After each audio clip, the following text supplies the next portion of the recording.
¿Qué tal? ¿Cómo están? Qué gusto que nos acompañan para opinar y déjame decirle que tengo el gusto de compartir esta mesa de análisis y de debate con Juan María Naveja, con Raúl Frías Lucio, director editorial de Mega Noticias, y en un momento más se incorpora Marta Reyes a esta mesa. Buenas tardes a todos. Sin más preámbulos, vámonos con un tema que hoy ha sido evidentemente parte fundamental de nuestra barra informativa aquí en Mega Noticias y tiene que ver con la pandemia y la vacunación. Tenemos un poquito más de 194,000 muertos, 6.5 millones de vacunas recibidas en el país, aplicadas poquito más de 4 millones. El porcentaje es realmente mínimo, no quisiera decir ridículo, pero sí es mínimo en torno a las necesidades que tenemos como país de estar vacunados. Viene ya la Semana Santa, tenemos un grave problema a nivel internacional con AstraZeneca y bueno, el tema de la pandemia sigue siendo y sigue marcando la punta. Italia hoy, por ejemplo, de nueva cuenta, 3/4 partes del país de nuevo en una tercera ola confinada. ¿Cómo ver este panorama? Inicio contigo, Raúl.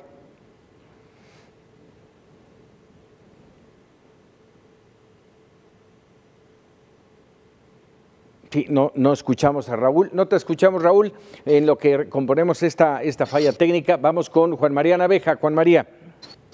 ¿Qué tal, Paco? Raúl, buenas tardes a Marta y saludos a la audiencia de Mega Noticias. Pues, Paco, creo que las cosas hay que dividirlas porque diera la impresión de que empezó la vacunación y ya la pandemia pasó a otros términos. Y no, la verdad es que, como comentabas, ya en Europa se está haciendo una advertencia de una tercera ola. Nosotros no hemos salido de la primera, tampoco podemos ponernos muy optimistas y menos cuando sabemos que ha habido todavía hace unos días 1,000 muertos por lo menos en una jornada. Entonces decía Angela Merkel que cuando llegaban a 500 muertos en Alemania era un verdadero desastre. Y nosotros en 500 muertos hemos estado durante prácticamente gran parte de la pandemia. Entonces, no olvidar lo que representa la pandemia y menos con esto que estás comentando. Este fin de semana Miami fue un relajo porque como están en el Spring Break, hubo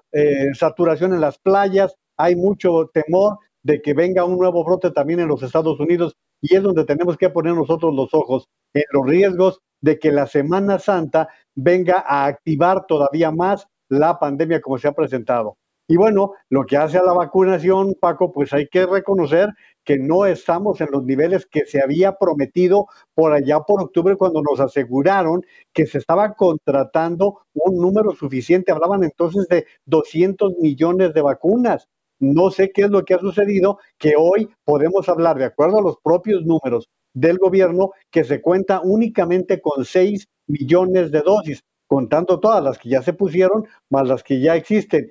¿Y dónde están quienes van a aplicar los 2 millones que se encuentran en este momento? Porque pues estamos recibiendo en promedio 800,000, 1 millón cada semana. No está dándose con la agilidad que se quisiese la vacunación y a ese ritmo, Paco, va a ser muy difícil que se alcancen las cifras. Con los adultos mayores ocurrió otro tanto. El presidente en un principio dijo que en febrero se alcanzaría la cobertura de todos los cuerpos sanitarios. Tampoco están cubiertos muchos médicos que están en contacto o no están en contacto con personas que padecen del virus. Dijo que para marzo estaría resuelto el de adultos mayores y ahora nos está diciendo que para abril, por lo menos con una vacuna. Entonces, pandemia y vacunación son dos temas que nos deben preocupar por separado, Paco. Así es. Recuperamos ya el audio de Raúl Frías Lucio. El presidente decía hoy que ya no se va a detener este plan de vacunación, que estarían pensando, así lo dijo, de entre 200 a 300 vacunas diarias, que de todas maneras, y lo habíamos platicado en otro momento, México requeriría de por lo menos 500, pero bueno, de 200 a 300 diarias, Raúl. 500,000, de 200,000 a 300,000 es más o menos lo que se requiere, Paco, para que podamos tener la vacunación y la expectativa que se está creando. A ver, la improvisación ha sido evidente en el manejo de la pandemia. Como improvisación también lo ha sido, Paco, en el tema de la vacunación. Sí, es el mismo equipo, son los mismos. Y lamentablemente, bueno, pues tenemos esta tragedia que ya mencionaba, 194,710 personas que han perdido la vida por COVID. Sí, y que además, bueno, ya ante la advertencia, la amenaza de tener, pues en México sería una segunda ola, ¿sí? En el mundo es una tercera ola, porque aquí nunca bajó de la primera ola, nunca tuvimos un descanso, ¿sí? Hasta ahora pareciera que van las cosas hacia abajo, pero ya lo decías bien, viene la Semana Santa. Eso respecto a la pandemia. Y por otro lado, el tema de la vacunación, ya lo decía Juan María, 3.96% de los mexicanos susceptibles a vacunarse, es decir, de los 126 millones de mexicanos que somos en México, sí se necesitaría vacunar a 94 millones, Paco, 94,258,000 mexicanos. Al ritmo que se está llevando hoy, la verdad es que materialmente imposible, como lo han señalado las autoridades, de que se pueda cubrir el objetivo de que 15 millones de mayores de 60 años que hay en México, de acuerdo al censo del INEGI, pues la verdad es que no salen los números, no salen las cifras al ritmo. Ahora, hay que considerar, Paco, Juan María, que el tema de la vacuna hay una especulación efectivamente por las vacunas en el mundo, ¿sí? Y esto de alguna forma hay que recordar que el 80% de las vacunas están centradas en solamente el 10% de las naciones. Y bueno, tiene varias perspectivas, ¿no? No puedes verlo según el vaso como quieras verlo, medio lleno, medio vacío. México está entre las naciones que ya tienen vacuna, si lo quieres ver desde esa perspectiva. Así es. Pero también la otra es que se nos había dicho que el 24 de diciembre empezaría la vacunación y, como bien dijo Juan María, se ha venido pateando la bolita, sí, semana a semana, mes a mes, y la verdad es que se ve complicado, se ve difícil que, como hoy también se anunció, que estaría el ciclo escolar, pensar en un regreso de clases, sí, cuando todavía pues se ve difícil la vacunación para la mayoría de los mexicanos.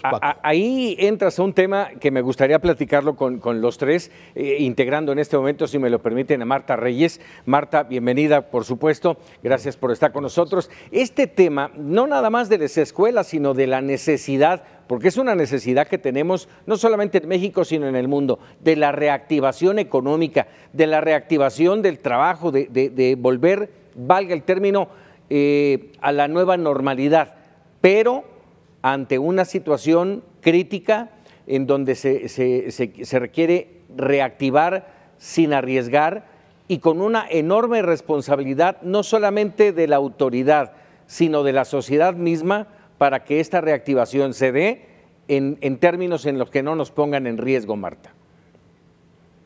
Sí, yo creo que lo hemos platicado, Paco. Buenas tardes a todos, al auditorio también, por supuesto. Lo hemos platicado en varias ocasiones. Entendemos cuál es la dinámica de nuestro país en materia no solamente de cómo se mueve per se el sistema económico, sino también los pocos apoyos que ha habido por parte del gobierno federal, los pocos incentivos, que prácticamente empresarios los han dejado solos, las pequeñas y medianas empresas con préstamos ridículos para poder salir bien sorteados de esta pandemia, pero en fin, yo creo que sí es cierto que tenemos obligadamente que volver a una reactivación económica. Tenemos cierres del 60% de los negocios en nuestro país, todavía falta mucho, pero creo que gran parte de la responsabilidad de lo que estamos viviendo y de lo que vamos a vivir, como bien lo sabemos todos, pasando la Semana Santa, también está en la sociedad, porque hay que ser honestos, no estamos saliendo a trabajar, nada más. Ve uno las plazas comerciales, ve uno los parques, ve uno ahora las playas, con ese, todavía no es Semana Santa y este fin largo estuvo a más de casi 50% de ocupación hotelera. En fin, creo que nos está faltando responsabilidad. Creo que sí, como bien lo hemos dicho desde hace varias semanas, ha sido una estrategia improvisada. La estrategia gubernamental contra el COVID lo ha sido, la de vacunación, pero ahora sí creo que nos toca señalar también la responsabilidad que no hemos tenido la sociedad mexicana. ejemplo o no del gobierno, creo que tenemos que abrir los ojos y abrir los oídos a lo que está pasando en el mundo. Italia hoy regresa a confinamiento. ¿Por qué? Porque están relajando las medidas y todavía no es tiempo.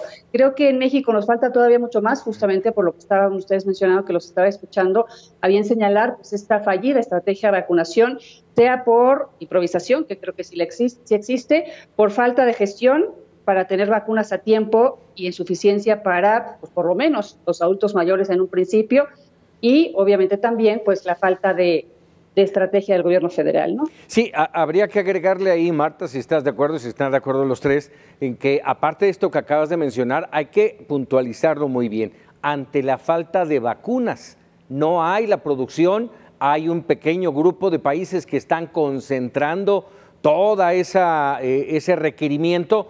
Bástese decir Estados Unidos, en donde el número de vacunas es alto y de vacunados, por supuesto, pero el resto del mundo pues se queda, valga el término, déjeme decirlo así, como el chinito, mirando. Y es una situación que sí verdaderamente preocupa.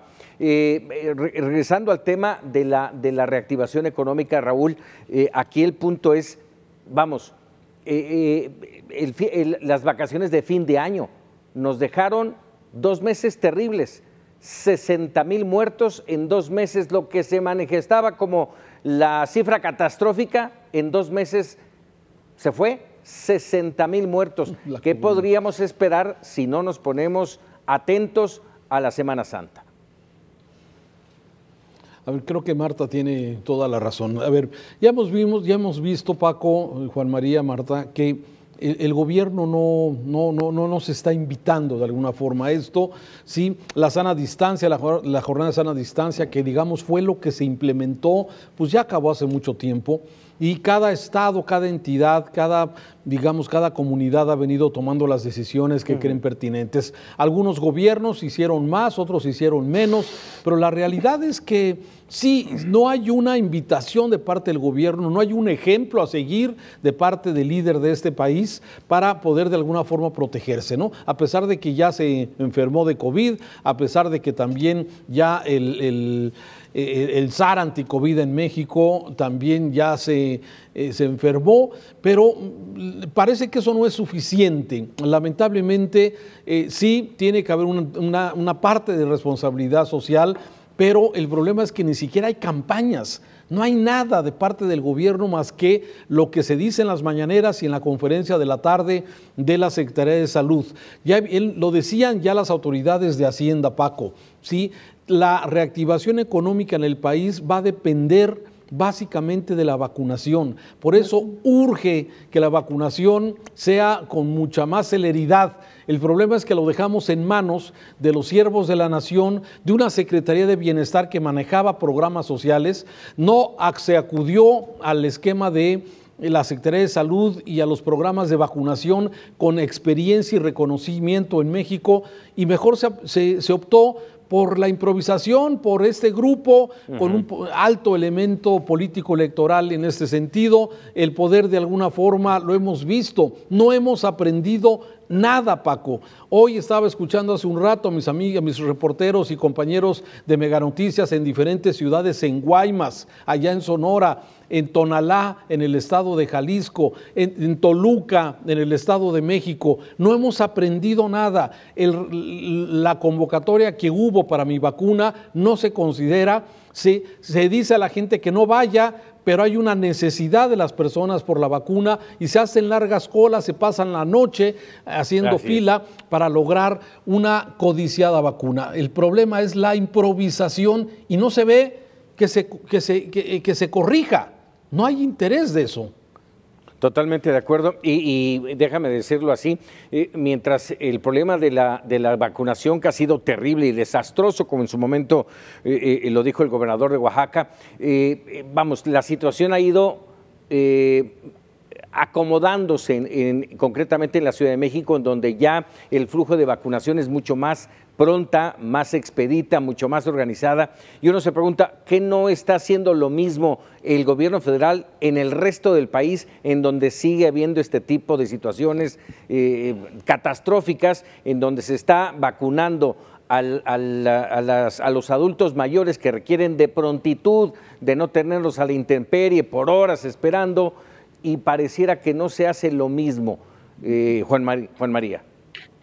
Pues recordemos, Paco, que también en la Ciudad de México hay 6 delegaciones que no han recibido una sola vacuna. O sea, así como en algunos lugares, la tuya ahí tienes, la alcaldía, hay varias alcaldías que no saben nada de las vacunas. Ahora, yo digo, si Claudia Sheinbaum ha resultado una mejor estratega, pues que pida licencia y se dedique a un programa global en el país a vacunar.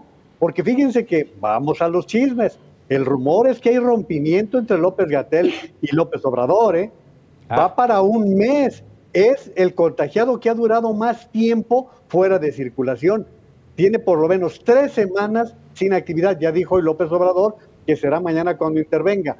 Pero Raúl decía hace un momento algo bien importante. Tenemos una capacidad instalada que no está siendo aprovechada. Esa capacidad instalada de todo el sistema de salud ya está preparada para vacunar. ¿Cuánto nos está costando estar dependiendo de siervos de la nación, de militares que no están trabajando, mientras que existe ya un equipo preparado que tenía un ritmo de 13 millones de vacunas por semana? Así es como estábamos trabajando. Ahora bien, yo les pregunto a ustedes, porque lo establecías hace un momento, Paco, abrimos restaurantes, abrimos inclusive espectáculos y no abrimos escuelas.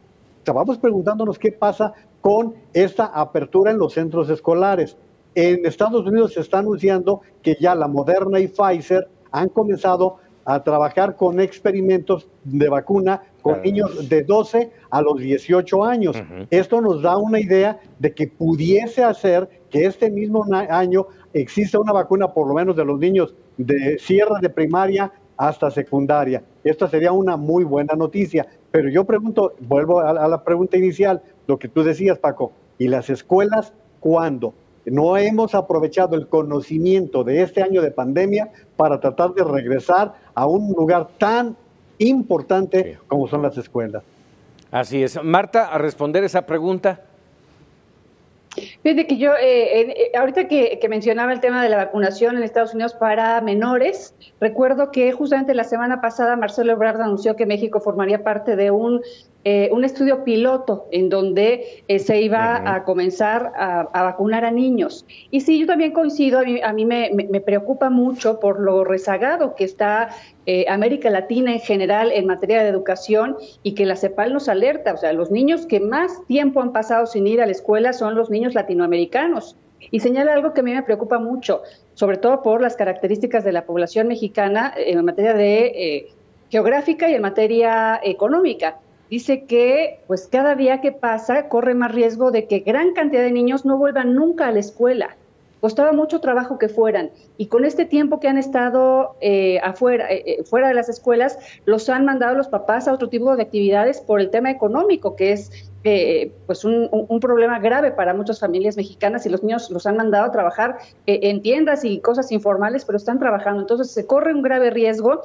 Yo estoy preocupada mucho por ese tema, por supuesto, pero a mí hay varias cosas que me preocupan. Hablaban de todo lo que es la estructura que tiene México en materia de vacunación, y creo que sí hay que señalarlo.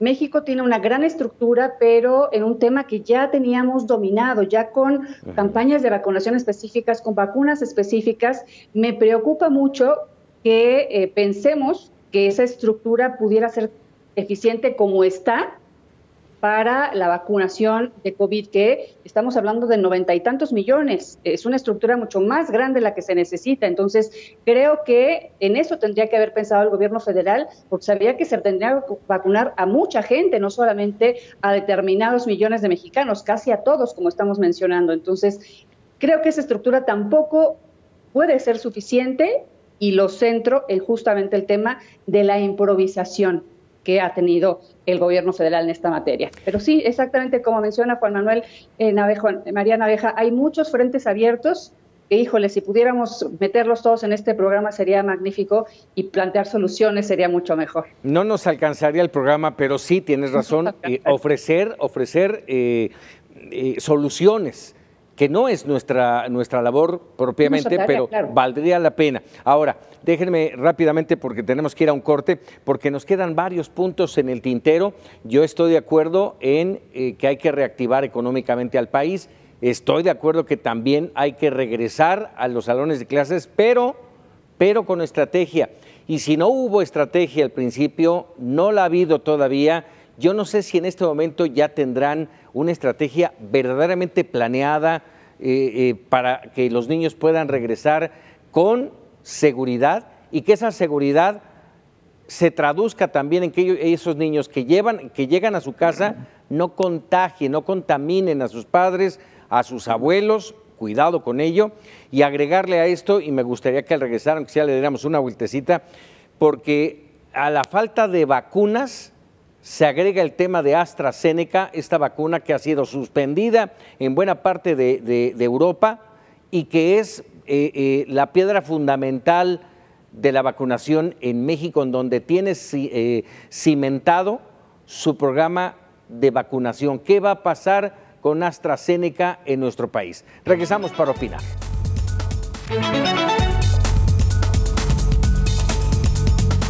Ya estamos de regreso para opinar. Les hacía el planteamiento a quienes me acompañan y con quien tengo el gusto de compartir esta mesa del tema de AstraZeneca, esta vacuna que ha sido suspendida en 14 países de Europa y Asia. Le han puesto freno por algunas situaciones de riesgo por trombosis. México tiene una inversión importante en ella. Recordemos que se está envasando en México, se mandan los activos desde Argentina y se envasa en México, y la Organización Mundial de la Salud pide mantener la aplicación de AstraZeneca. ¿Qué va a pasar con este tema, Raúl Frías? Mira, yo creo que hay que irse con información oficial respecto al tema. A ver, en México, de acuerdo a lo que han informado las autoridades y el último dato que informó el vocero del gobierno federal, Jesús Ramírez, que fue antier, daba a conocer que para este año llegarán 34 millones de vacunas, ¿sí? 34 millones de vacunas Pfizer, 77 millones de AstraZeneca, es lo que tú decías, 35 millones de CanSino, 51 millones en el sistema COVAX. Eso es lo que de alguna forma hay, y además, bueno, dice que se busca traer más vacunas rusas, Sputnik. Así es que, bueno, esto es lo que nos dicen, mañana nos cambian, pero aquí lo que tú concretamente dices, a ver, AstraZeneca desde el principio, ¿te acuerdas que había señalado que no, se hablaba de que no estaba siendo bien recibida por los adultos mayores de 60 años? Sí, entonces siempre ha traído de alguna forma este tema, digamos, de ciertas dudas respecto a su efectividad. A ver, los epidemiólogos y la misma Organización Mundial de la Salud señalan que todas las vacunas, Paco, en diferentes niveles son efectivas, ¿sí? Que tienen una efectividad dependiendo de la marca, dependiendo de la segunda dosis, tienen efectividad que va desde el 97% hasta el 90% y para abajo algunas otras. Me parece que sí hay que esperar la información oficial respecto al tema. Me parece que lo que ha sucedido, el origen es una persona de Noruega que tuvo una reacción de coágulos, ¿sí? Y que no se ha podido confirmar que esa sea la razón de la reacción que tuvo, que haya sido la vacuna, y habría que esperar de alguna forma en este sentido. Ahora, supongo que en el mundo, por lo pronto, están sucediendo estos anuncios que ya hacía referencia de Italia, España y otros países de Europa, especialmente europeos, que están deteniendo la vacunación de AstraZeneca en este sentido. Mira, yo iría un poco con lo que dicen los científicos, ¿sí? Todas las vacunas sirven hasta el momento, y el número de reacciones que ha habido en el mundo, de las más de 300 millones de vacunas que se han aplicado hasta el momento en el mundo, sí, son mínimos los porcentajes que están dentro de la norma de cualquier reacción alérgica de vacunas o de medicamentos. O sea, me parece que hasta el momento no hay nada que indique, oye, aguas, pero hay que estar atentos, lógicamente, a las autoridades tanto europeas como también a las estadounidenses y desde luego también de la COFEPRIS en México. Sí, es un muy mal momento para generar pánico por una vacuna que puede salvar vidas. Y aquí mi pregunta, se lo hago a Juan María Naveja, ¿no habrá en todo este entorno una guerra comercial? Pues debe haber una guerra de hecho entre las farmacéuticas debe existir, pero lo que tenemos que reconocer en este momento es esta parte de AstraZeneca, porque son 15 países ya de Europa los que han tomado la decisión de frenar. Ahora, sería muy difícil verlo porque donde se está dando el freno, Paco, es en Europa, y esta vacuna se desarrolló precisamente entre Oxford y los laboratorios AstraZeneca. Entonces, ahí es donde estaría la gran pregunta. Son 15 países en Europa más Tailandia en Asia. Y tomemos en consideración que es precisamente esta vacuna en la que México ha participado, es en la que entró todo este gran apoyo, porque eso hay que subrayarlo, el gran apoyo de la Fundación Carlos Slim para poder desarrollar este proyecto de la vacuna AstraZeneca. Y decir también que en Estados Unidos ya está por entrar una cuarta vacuna, que sería una muy buena noticia también.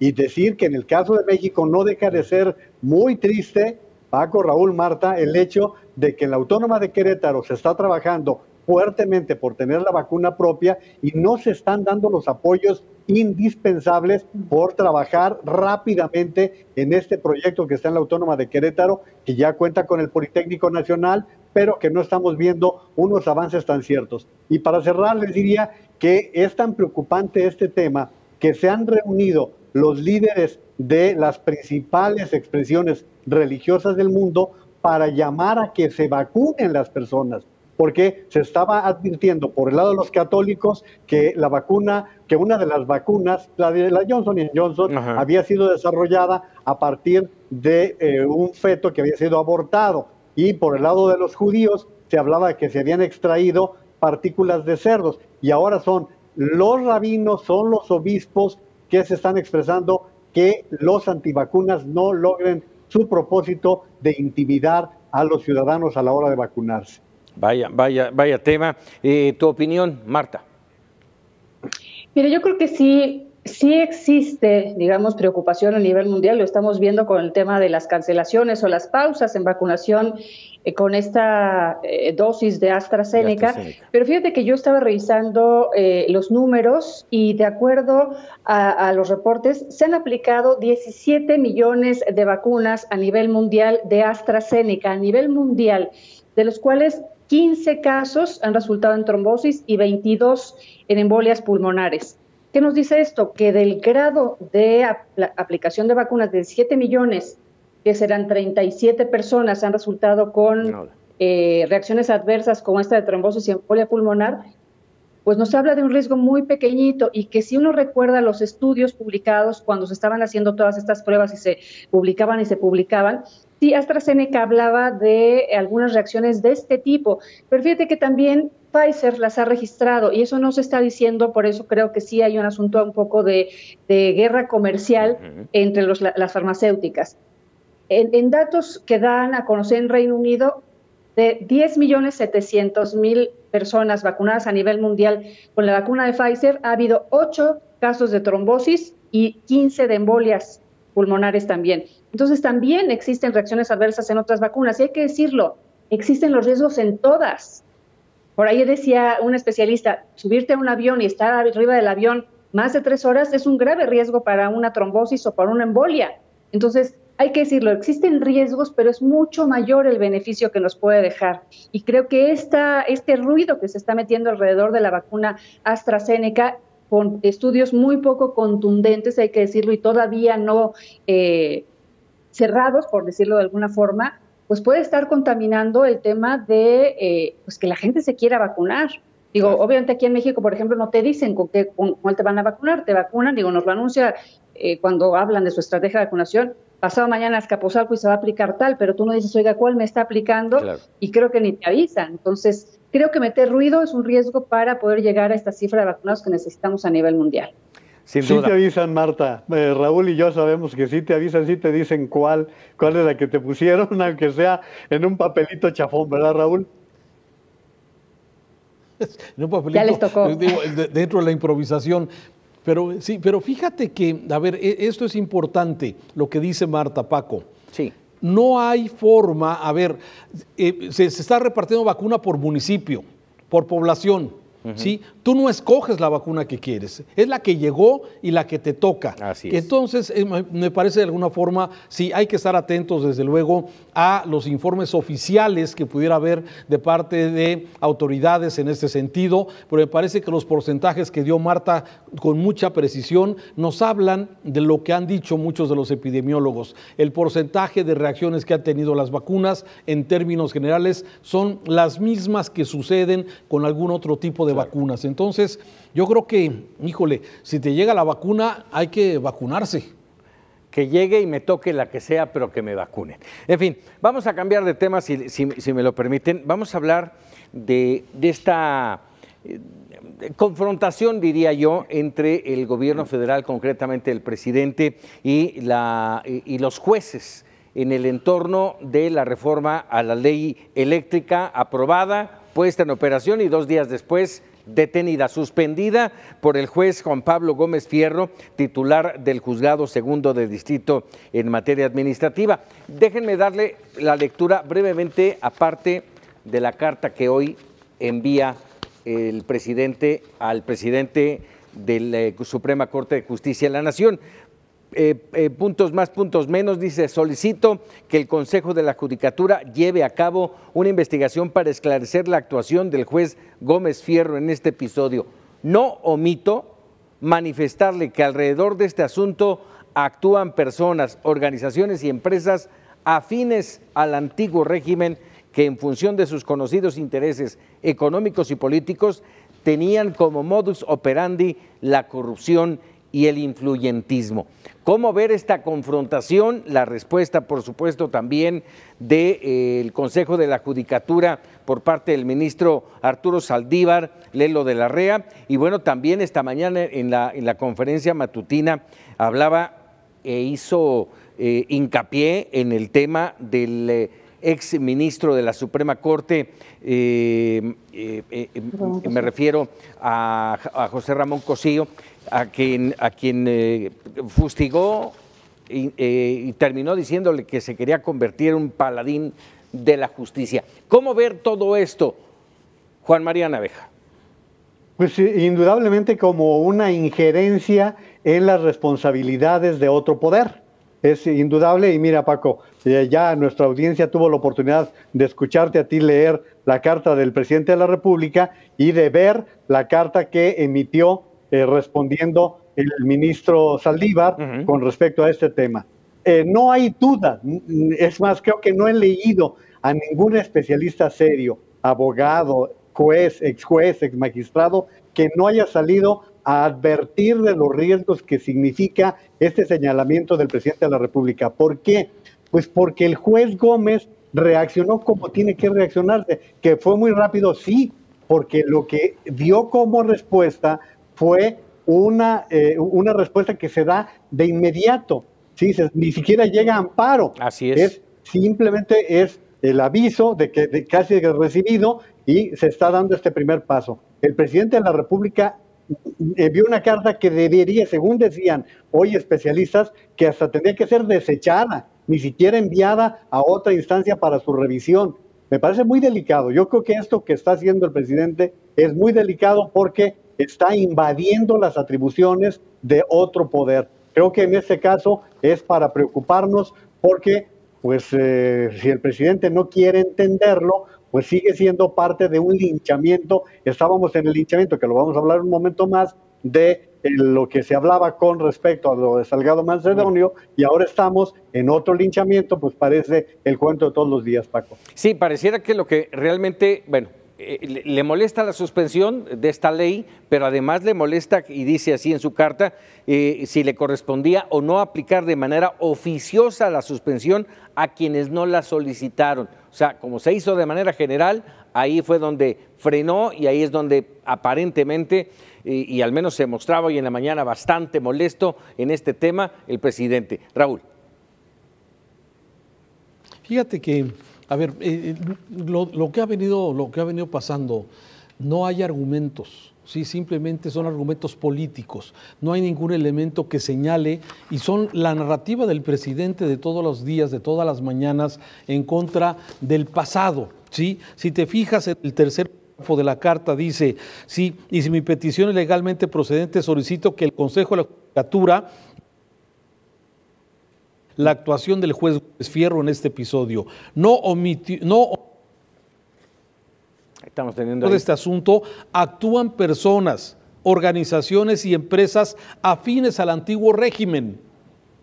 O sea, no hay ningún argumento, sí, digamos, de carácter, no hay dato, pues, no hay nada dato. más Se va contra Iberdrola, contra Felipe Calderón, contra Claudio X González, termina con José Ramón Cosío, a todos los barre. Es una narrativa meramente política, ¿no? Y con la cual quiere acorralar al Poder Judicial, con la cual quiere de alguna forma imponer su visión de país centralista, con los riesgos que esto representa. A ver, dando por hecho que de alguna forma posibles irregularidades de algún juez, de algún magistrado, de alguna forma habría que tener elementos suficientes para hacer la acusación y el señalamiento. Pero realmente lo que parece ser que al presidente no le gusta que se le contradiga, no le gusta que vayan contra algo que él metió esta iniciativa diferente, darla a la brevedad, y no le gusta de alguna forma este asunto, Paco. Sí, estamos teniendo un poquito de problemas con tu audio, sí te escuchamos, sí te entendimos bien, pero ojalá lo pudieran checar. Gracias, Raúl. Marta, tu opinión sobre este tema, que hay que hacer mención de la parte final de la carta. Dice esta carta firmada por el presidente, dice, así como respeto y respetaré siempre la aplicación del derecho de amparo y la independencia del Poder Judicial, ejerceré también a plenitud mis facultades como presidente de la República y mis libertades como ciudadano, y no callaré ante el pillaje y la injusticia. Marta. Es que yo creo que aquí mismo él se tendría que estar dando la respuesta, porque dice, respetaré la división de poderes y dentro de mis facultades. Pues existen, si no me equivoco, me podrá decir alguien si me equivoco, las instancias legales para que lo haga el gobierno federal. O sea, una persona presenta un amparo que no es más que otra cosa que una defensa a un particular de un posible abuso de un ente gubernamental. Para eso se tramitan los amparos. Existen momentos e instancias legales para que el Estado se defienda. No es con una mañanera, no es con una carta en la que amenaza, amedrenta, desprestigia a un juez sin presentar los elementos. Creo que el propio presidente en ese párrafo final se lo tendría que estar diciendo él mismo.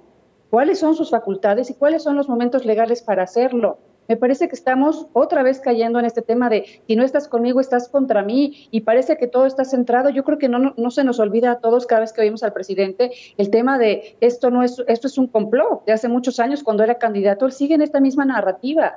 Hay que decirlo. Hay particulares que invirtieron bastante dinero con las condiciones que se estaban planteando en el país y que les cambian la jugada, entonces evidentemente se están afectando sus intereses porque cambiaron las reglas unilateralmente y sin consultarlos. Entonces, evidentemente iba a haber una ola de amparos, pero hay que dejar que el sistema judicial lo arregle y lo juzgue.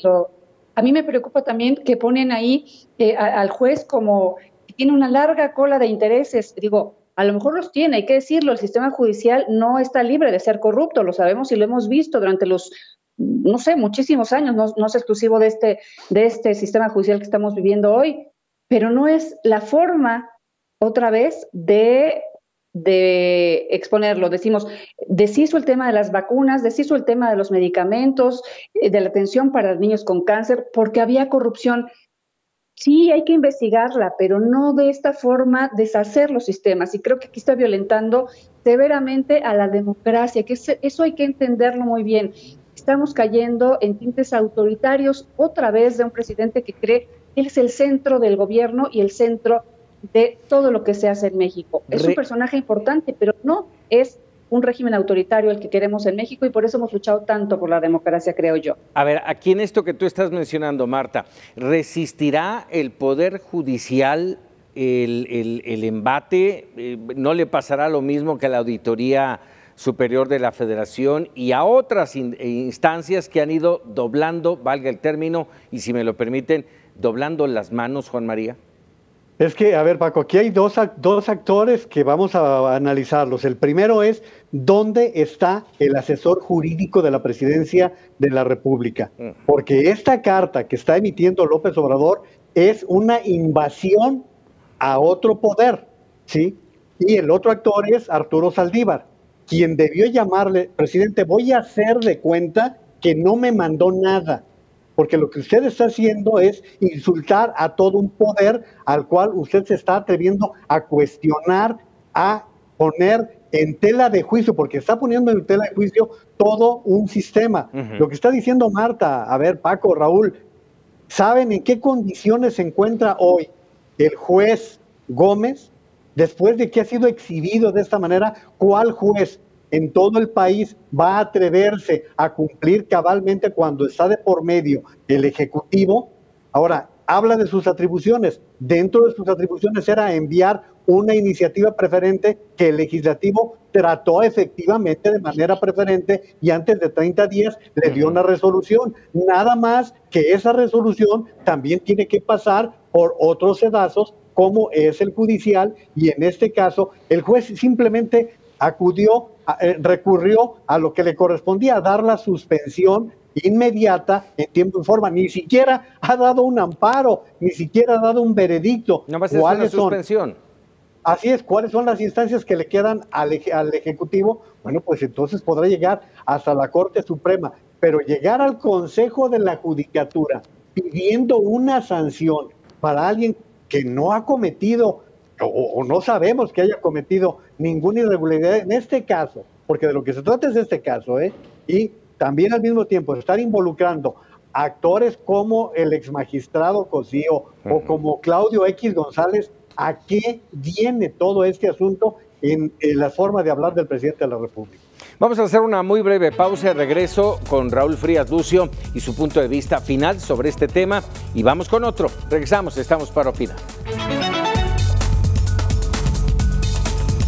Ya estamos de regreso para opinar. Vamos rápidamente con Raúl Frías y tu punto de vista sobre esto que platicábamos de la confrontación entre el presidente López Obrador y pues, propiamente el Consejo de la Judicatura Federal.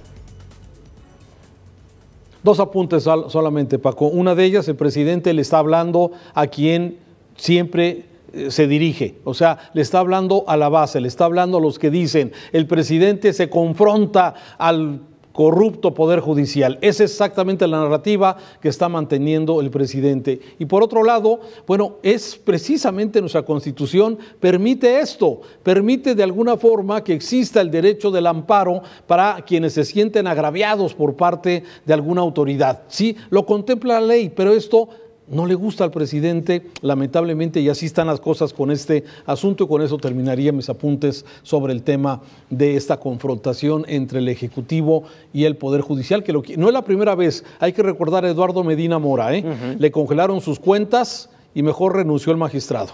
Vámonos a volar.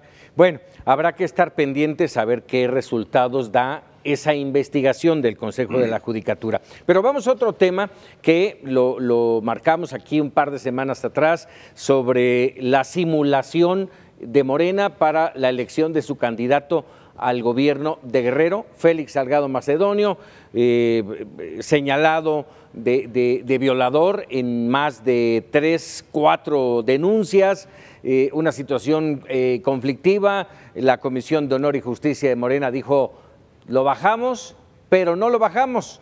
Nada más vamos a hacer como que hacemos una encuesta en Guerrero y esa encuesta salió ganador. Pero miren, lo platicábamos fuera del aire justamente el viernes y decíamos, sería increíble que la resolución se diera a conocer el viernes a la medianoche. Bueno, no fue a la medianoche, fue a las 10:30 de la noche, cuando prácticamente ya todo está parado y pasó del oscurito, ¿sí? Hoy ya inició campaña Félix Salgado Macedonio y uno se pregunta, ¿qué más con este tipo de simulaciones, Marta? Oye, Paco, nada más recordar un programa que tuve el honor de compartir también contigo, me parece que estaba también Raúl, y no estaba Juan María, pero estaba Enrique Tucet o Juan Carlos o Zúñiga, no me acuerdo, pero el chiste es que tú nos dijiste al final, Juan Carlos ¿apostarías Zúñiga a que se queda o apostarías a que no? Y creo que perdiste, Paco, porque tú fuiste el único que dijiste que no se quedaba, y mira, ahí no dijimos que, pero nos la debes, digo, no debería de bromear con esto porque fue una cachetada para las mujeres en México, mujeres que han sido vejadas, mujeres que han sido acosadas, mujeres que marcharon el 8 de marzo sin importarles nada del tema de la pandemia, etcétera, y que exigen pues fin a este patriarcado que se impuso en Morena. Y digo, creo que nadie lo dudábamos. Cuando se filtró esta encuesta, la filtró la propia Morena como para ir midiendo y nos dijeron esto no es, salió a decirnos el delegado allá en Guerrero que esa no era la encuesta, que habría que esperar los resultados y sale este señor electo por la propia encuesta y el sábado hacerse la víctima. A mí me pareció de verdad, híjole, deleznable esa actitud de yo he sido la víctima de un linchamiento político y hay varias mujeres gritándole y apoyándolo. De verdad, qué lastimosa situación para las mujeres en México. Sí, auspiciado por intereses fácticos muy oscuros por impedir el avance de la administración de la que le llaman la 4T. Dice, me voy a guiar por los 3 principios de Morena, no mentir, no robar y no traicionar a Raúl. No traicionó al presidente y el presidente no lo traicionó a él de alguna forma. No sabemos a ciencia cierta cuál es la razón por la cual el presidente pues dio todo su apoyo, porque este es un apoyo del presidente. Morena pudo haber buscado una alternativa, quizás lo intentaron, pero desde el atril presidencial llegó la señal claramente de que el candidato era él. ¿Qué le debe al presidente? ¿Qué le debe el presidente a Félix Salgado? Sí, quizás no lo sabemos, pero no solamente me parece que es una afrenta al grupo y a las feministas de este país. No, me parece que es a la democracia en términos generales, ¿sí? La forma en como Morena decidió desde el atril presidencial mantener a Félix Salgado Macedonio como candidato a la gubernatura de Guerrero. Mira, realmente Guerrero como marca Morena sigue siendo muy fuerte. Pudiera haber con cualquier otro candidato haber ganado seguramente y poder arrasar en el estado de Guerrero. Lo vamos a ver seguramente en la próxima jornada electoral. Pero bueno, queda simplemente, a mí me deja el mensaje de que al presidente no le gusta perder, Paco.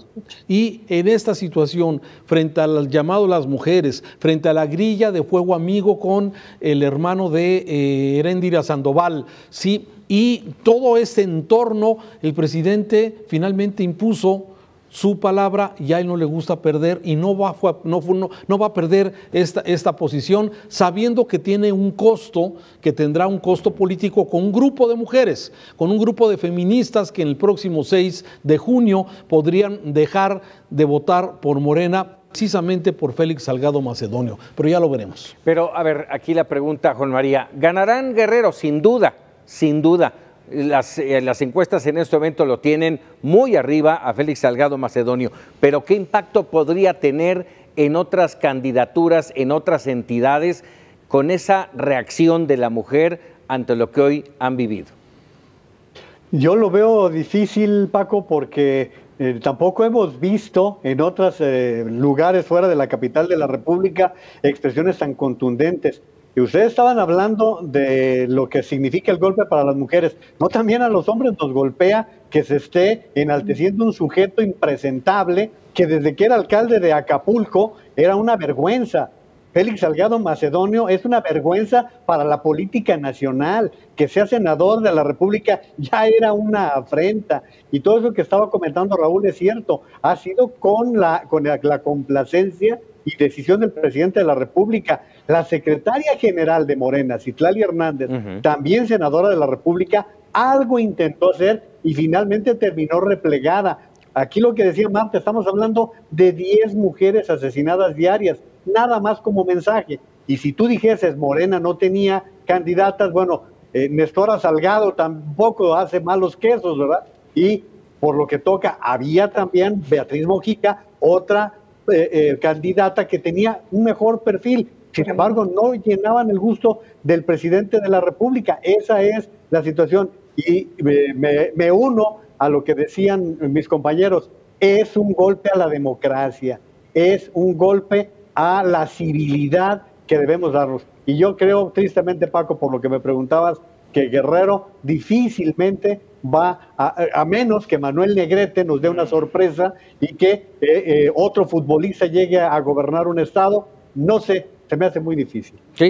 Sí, totalmente de acuerdo. Bueno, pues hasta aquí para opinar. Rápidamente vámonos con la expresión de los mexicanos en su carácter de humor para ver lo que pasa con nuestro país.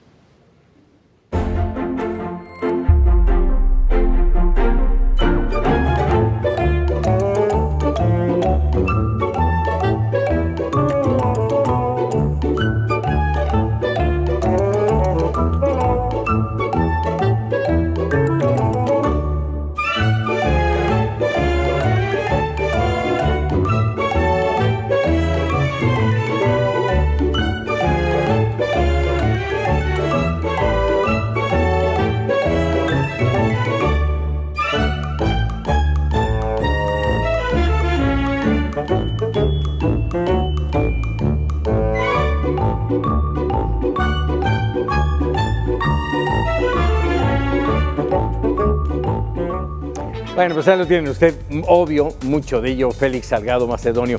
Marta Reyes, Raúl Frías, Juan María Naveja. Un gusto, como siempre, platicar con ustedes. Igualmente. Al contrario, gracias a todos. Y un placer que usted nos haya escuchado con nuestra opinión, con nuestros apuntes y usted se quede con la mejor decisión. Vamos.